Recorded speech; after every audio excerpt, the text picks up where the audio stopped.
Starbucks, once the king of the coffee world, is facing an existential crisis. Long lines, high prices, overworked baristas, even labor strikes. So what the heck happened to Starbucks? And can the iconic brand bounce back? By the end of this video, you'll find out exactly why Starbucks is struggling in 2025 and what the new CEO is planning to do to fix it.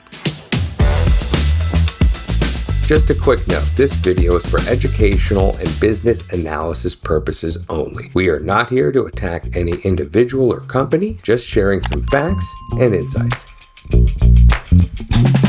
Starbucks' growth strategy in 2023 was ambitious, to say the least. The company planned to open a new store every 9 hours in China, but the plan did not go as smoothly as expected. While Starbucks was expanding globally, growth and profits in other markets started to fall behind expectations. Meanwhile, in the US, the customer experience started to deteriorate. Long lines, understaffed stores, a menu that kept getting bigger and frankly more complicated. Oh, and the whole time, the prices kept climbing. So while Starbucks was chasing global domination, many of their loyal customers were left sitting, waiting, frustrated.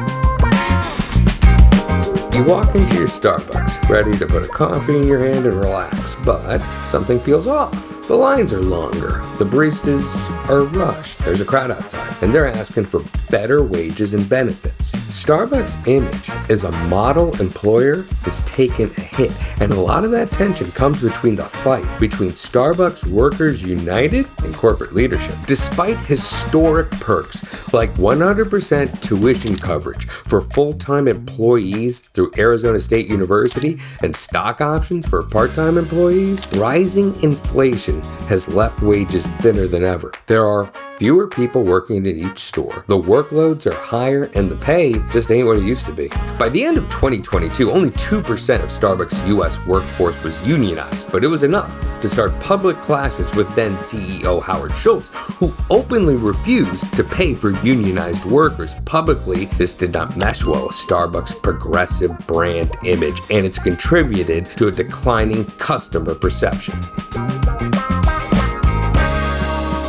In 2024, Starbucks faced a new controversy, the Israel-Palestine conflict. In late 2023, Starbucks Workers United posted a tweet in solidarity with Palestine. While Starbucks quickly removed the tweet and clarified its neutral stance, the company filed a lawsuit against the union for using Starbucks' name without approval. Pro-Palestinian activists viewed this as retaliation, prompting a boycott and raising questions about where profits actually go. While Starbucks doesn't directly itself invest in Israel and hasn't even had stores there since 2003, some of their major shareholders do have investments in companies with ties to the Israeli military, sparking debate amongst politically conscious consumers.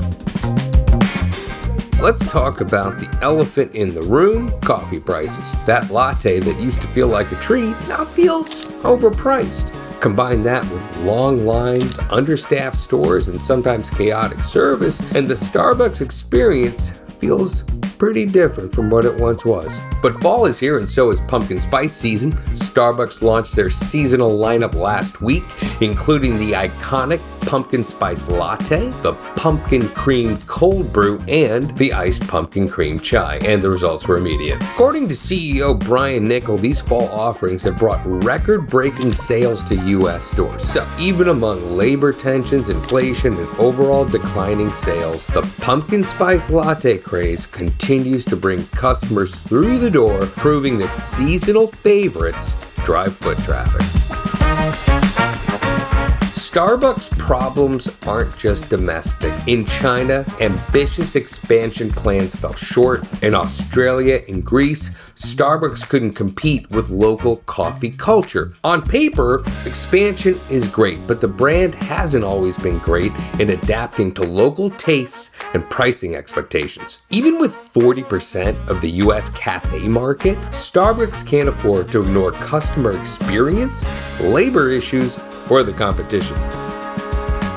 Enter Brian Niccol, the so-called Fix-It CEO who has a track record of turning companies around. Think Chipotle back in 2015. Niccol is listening to employees and customers alike with the aim of returning Starbucks to its roots as a community-oriented coffee house. He knows a company-wide shakeup won't happen overnight, but if Starbucks can fix their staffing issues, improve customer experience, and resolve the tensions with labor, there's a chance this coffee giant can reclaim its iconic status. So, what's your Starbucks experience these days? Are the long lines and high prices keeping you away, or are you a loyal customer? And here's another question. Could the pumpkin spice latte be exactly what Starbucks needs to launch a major comeback? Let me know in the comments. If you want to see more insider breakdowns on why big brands are succeeding or failing, check out our other videos, like the real reason why McDonald's is struggling.